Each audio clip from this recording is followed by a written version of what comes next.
Hello everyone and welcome. In this video we are checking out the 2016 Dodge Charger RT Blacktop.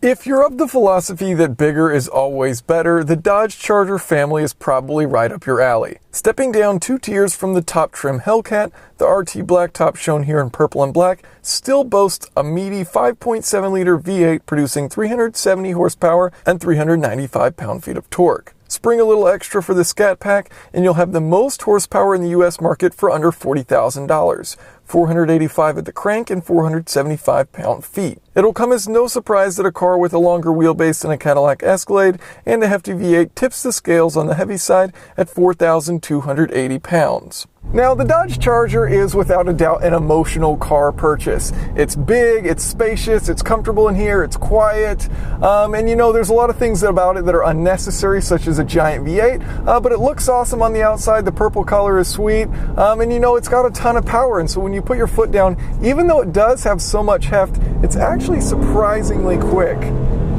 It sounds great too. As far as the interior, you know, the front windshield is a little bit narrow, but that said, I don't really have a problem with visibility out the front or to the sides. Checking your blind spot, that's all fine.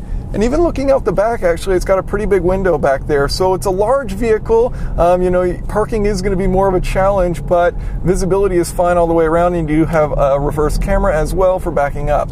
You've got the nice large touchscreen here with Uconnect, you know, connect your phone, things like that. And actually the climate control settings, all intuitive, simple to use, heated seats, that's nice as well. But getting into the driving aspects of it, this has an 8-speed automatic transmission, and actually for the most part it's okay. It's not super fast, and when I did my Hellcat review, a lot of people were saying, oh, like, you know, you didn't have it in the right mode. This one I've actually put in sport mode, and I'm not sure if that actually quickens it in this model. I know in the Scat Pack or the RT Road and Track versions, it'll actually quicken the shifts from 400 milliseconds, so 0.4 seconds, down to 0.25 seconds.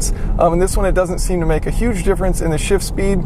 And a lot of people were saying, you know, the Hellcat actually does have really quick shifts. I do believe that one does. I just had it in the wrong mode when I was testing it. This one, on the other hand, you know, they're kind of delayed between changing gears. So it's not even honestly that smooth. I mean, at times it is, but you know, if you're not going for it, so you really need to be at about 8/10, 7/10, and then it seems to work okay. And then below that, you know, it's going to be somewhat slow to shift, and it's not super smooth all the time. It's okay, and for the most part, if you leave it in automatic drive mode, totally fine, and you're not going to really notice it. It's just going to do its thing.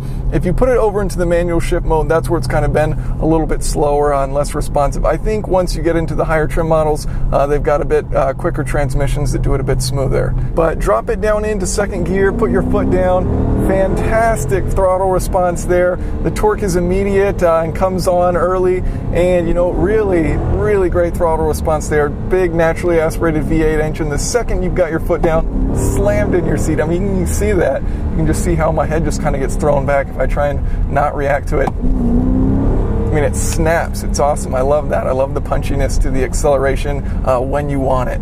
It is, without a doubt, a super comfortable ride. It's big, it's heavy, it's well damped, very low interior noise levels. Unless you put your foot down, you can hear the exhaust well. But aside from that, you know, very comfortable in here. A perfect cruiser. You get on the highway, it's nice and quiet in here. You can just coast along, and it's a nice experience.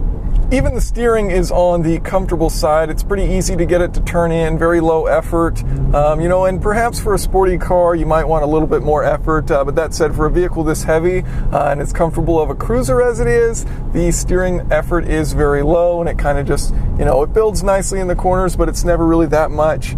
And so it's got a nice feel to it for a comfort standpoint, not necessarily from a direct feedback standpoint. Coming into some corners here, of course there's body roll, but it's actually less than I would have expected considering how heavy this car is and considering how well it absorbs bumps.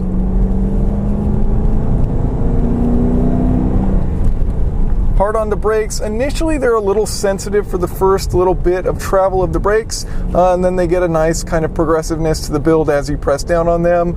So just a little initial hard bite, and then after that, they seem pretty easy to control. Certainly strong brakes considering the heft once again.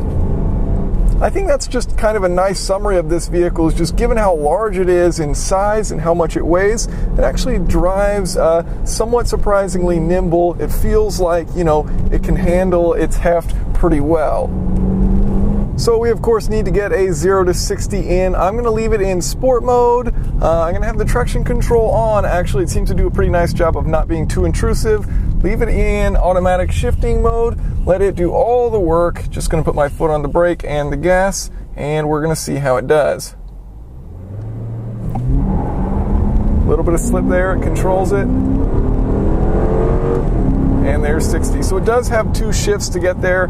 That will take a little bit of time out from it, but the shifts are actually pretty quick when you're going flat out like that. So I think the time should be decent. A surprisingly fun car. Thank you all for watching. If you have any questions or comments, feel free to leave them below.